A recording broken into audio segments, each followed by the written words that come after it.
Everything had been pretty stable. Once everyone who was going to die had died at least. Even my parents. We'd all lost at least one parent. That may explain what brought all of us together. 7 kids like the 7 days of the week. And a duty for each one of us. All between 9 and 12 years old. We always moved together. The Murtaugh twins, Nora and Wiley, and the other 3 kids in the group. Shelby, Ivan, Amelia, and me, Violet. Ivan leaned on Amelia. She was his big sister.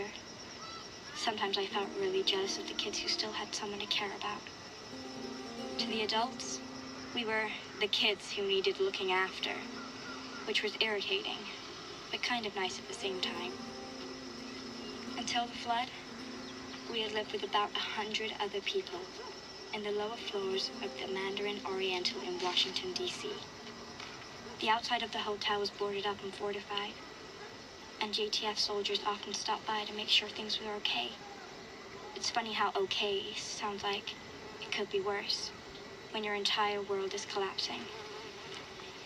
They got water from rain barrels. It was a pretty safe place compared to some. Things in D.C. were a bit better than they were being over winter. Maybe that was because it was easier to feel good about things when flowers were blooming and everything was green. Now we were staying up at the old Smithsonian castle.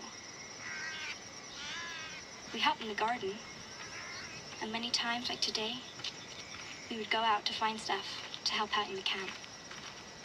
A couple of groups had decided to head over towards the east side, hoping that things were more stable near the military base there. What was it called again? Saeed! What's the name of the army base over by the river? Not the Potomac one, the other one. The Lincoln camp. I was glad Saeed was around. It was like having Google around, even though Google was gone, along with everything else. The whole area around the Capitol building was a no-go zone for us. Well, when I say us, I mean the kids. Adults didn't understand that we could figure out how to survive just as well as adults could, but we have to get outside every day to find stuff. We spent most of the time hanging around the mall, as young kids used to do before the Green Plague. But the more we went there, the weirder it felt. Everything was like a museum. Not just the museums, everything.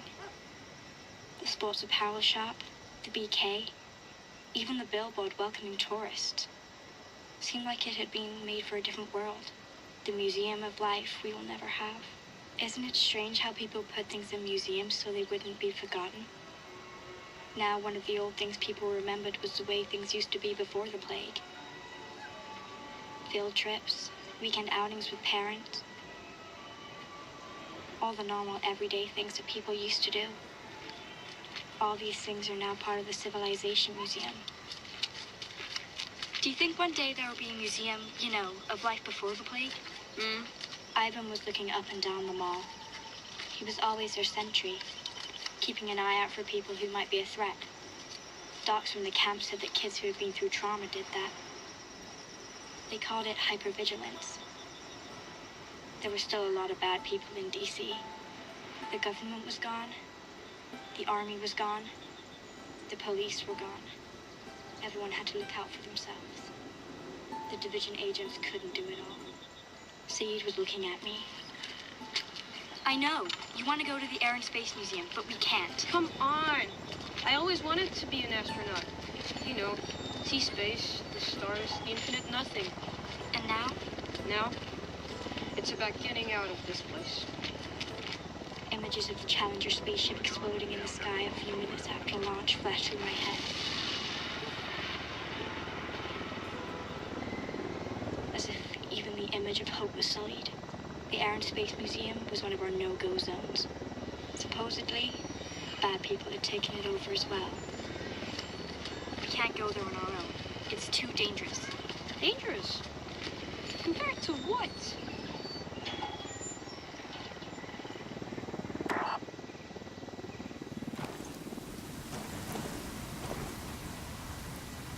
The sky over the river was cloudy. It was going to rain. Let's go home. We can't really carry any more anyways. We had been away from the castle for over 3 hours. We were all hungry and tired. Maybe we hadn't gone where we were supposed to go. But we were coming back with better stuff than the others were expecting. The others is the way we like to talk about the adults. It's not as if we are not a group. They're just so protective that most of the time we feel like they're just looking down on us. Whatever. The grocery bags were stuffed full of dandelion greens, and we even found a ton of cattails. I guess none of us had ever thought of eating cattails before. One of the women at the castle, Louisa, had taught us what to look for. She took the brown part of the cattails that looked like a hot dog and ground it up into flour. Cattail pancakes were on the menu at the castle now, and to be honest, they were okay. Why don't we cut through the White House? Maybe because the place is full of armed men? Come on, it's just JTF, guys. There's nothing to be afraid of. They'll be faster. Well, it's still men with guns. Not all men are bad. You know that, right? True. Only men with guns. And what about the guys from the division, Our dad is from the division, and he's a good man. We are not going through the White House. End of discussion. And why do we still call it the White House? It's not even white anymore. All of the kids lost their parents. And all of them made up stories about their parents to make themselves feel better. Ivan and Amelia never stopped talking about their dad. A division agent fighting at NYC. We all knew their dad was dead, but no one wanted to be the one to tell them. It was kind of a pact between us, to not break each other's illusions. They were our security blanket, the ones that helped us fall asleep at night, and the ones that gave us faith to wake up in the morning. Even I had a security blanket, but it was not my parents. In the first couple of days after things started to get bad, my mom was already sick then. And my dad had caught the dollar bug soon after. Both of them were dead a week after Black Friday. The people running the quarantine site kept me there for another 2 weeks. This is how I met the other kids, the other orphans. I know, it's weird, but I feel like I have to use this word. Because it was true, and I had to face the truth. My parents were dead. I had seen them die.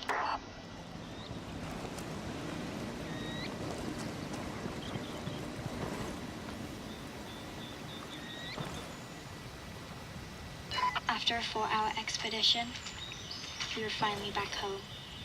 Hey, kiddo. That's how I realized that I was starting to think of the castle as home.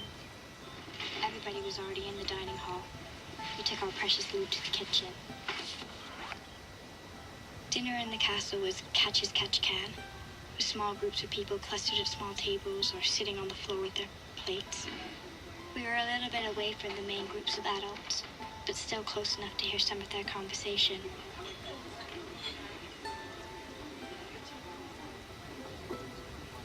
This was a good way to learn things adults didn't want us to know. Lunchtime had become kind of a primetime, breaking news TV show. Junior was at the table near one of the gallery's big windows, deep in conversation with 3 others. One of them was Mike Walker, who had led a group from the Mandarin Hotel to the castle after the flood. That was almost 3 weeks ago. We have to be careful.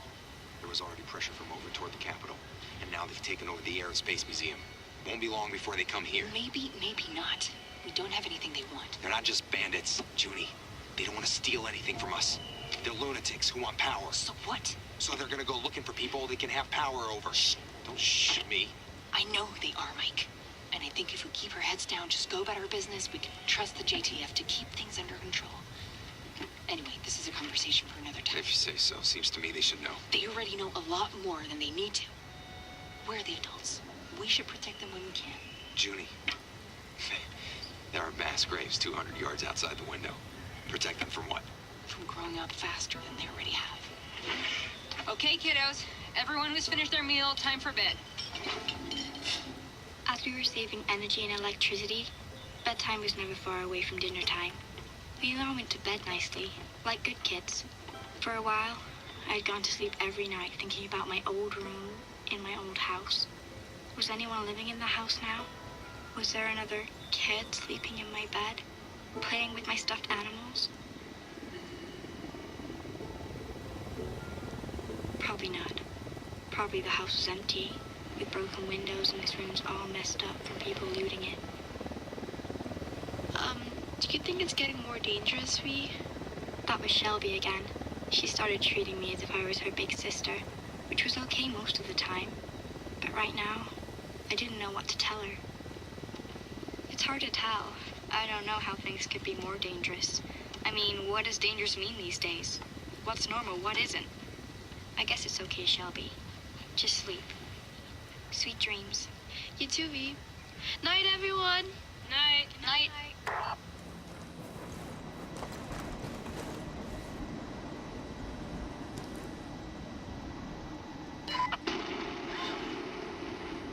What the hell? Is everyone okay? I'm okay. Syed? Look! Saeed pointed to the window.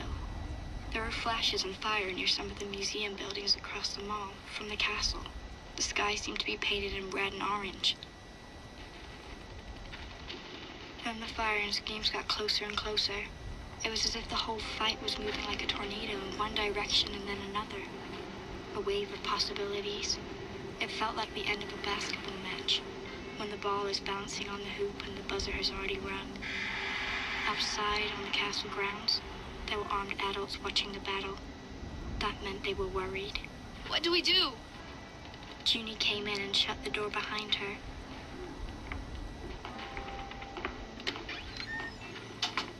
Okay, back in bed, everyone. Junie, what's going on out there?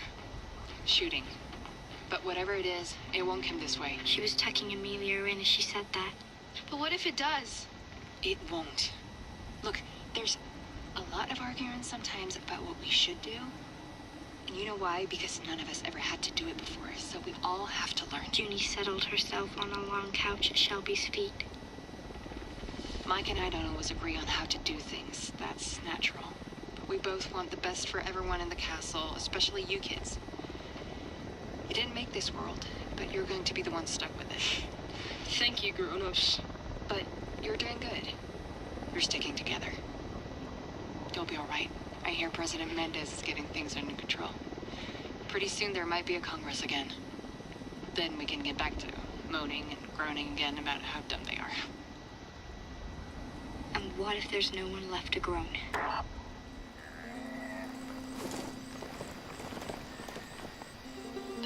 The next morning, everything seemed to be back to normal.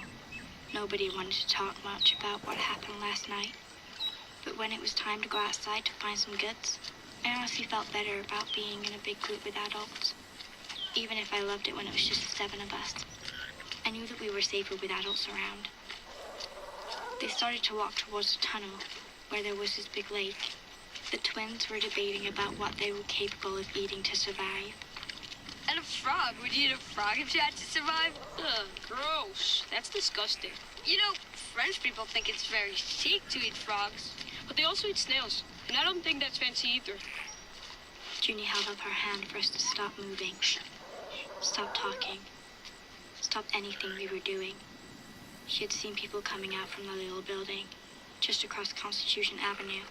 They were ragged, wearing mismatched clothes, and looked different to each other. Different races, different haircuts. I thought at first they were just a band of scavengers and robbers. DC was full of them. They were scary, but not to us. We were part of a big group with 5 adults. Nothing really serious could happen. How far from the truth could I have been? Get low! Get low! Don't move! Keep an eye on each other. Hey, keep an eye. Were they running? If they were, we should run too. The rest of the kids hit the ground. As Mike and the other adults grabbed their guns and started shooting back. Okay, we have to run again. Ah! Wiley! I ran to Wiley, but I couldn't stop thinking about the bullets. I always thought that if I found myself in this kind of situation, I would be brave and do what I had to do. The truth is, courage is a lie. I was literally pissing in my pants. I find Wiley and the cattails. They were full of blood. Scared me to hell. I had to lie down and press on his wound. They shot me. Listen to me. You're okay. It hurts. I'm gonna die. Shut up, you're not. You're not. Wiley rolled over, clutching at his wound. At this exact moment, I wanted to run all the way to Alexandria and hide forever in my old room with my old posters and stuffed animals, sleeping until someone came to tell me that everything was going to be all right, but I couldn't. I could hear gunshots getting closer. Mike was shooting back, but the robbers kept coming. Bullets slashed through the cattails over our head. I couldn't see Mike anymore. I couldn't see where any of the adults were. The robbers were hiding between cars and other junk. I could see them moving. It was like a slasher movie when you can see the killer passing from one room to another, and you can't control yourself, screaming to the girl on the screen, "Move! What the hell are you doing?" You know what? You can't move.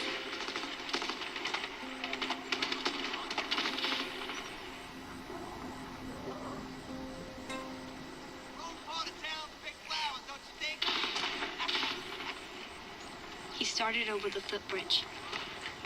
The rest of the robbers behind him. It was at Wounded that that bird on moment that I patrol. knew I was Watch going out. to die. We were all going to die.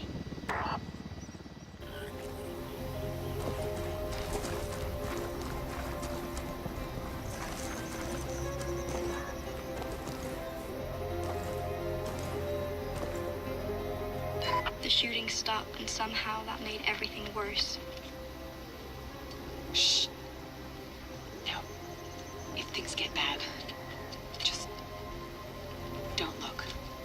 Beyond the robbers, there was more movement in the trees. Damn. There are more of them. Look in the trees. I knew that Junie had another gun. A square black pistol. It wasn't going to be much help against 10 robbers.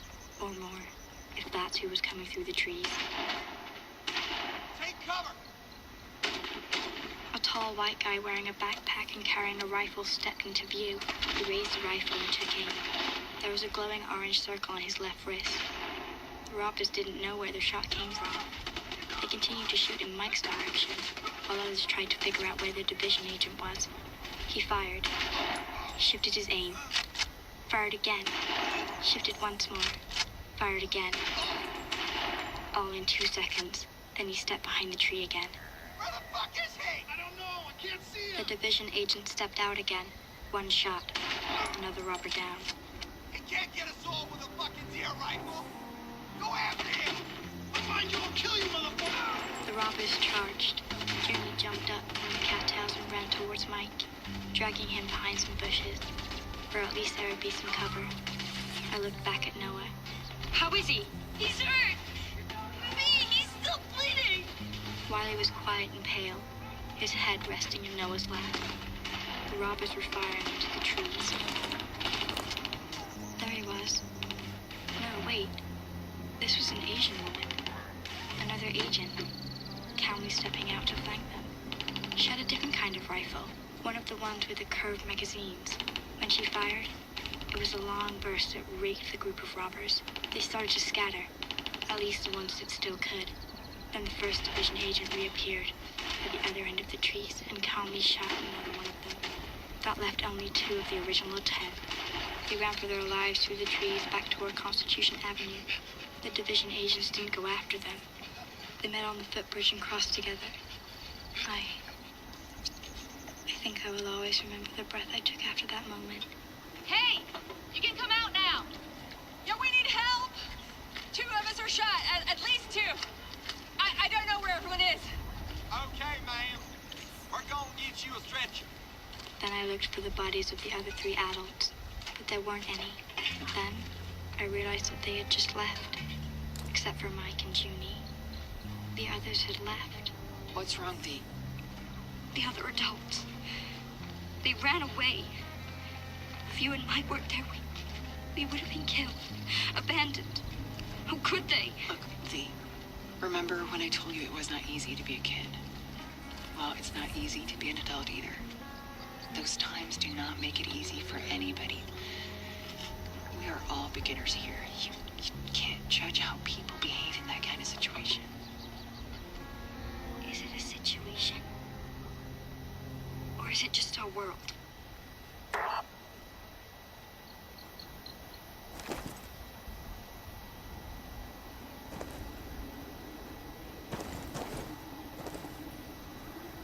The shooting stopped and somehow...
Ugh.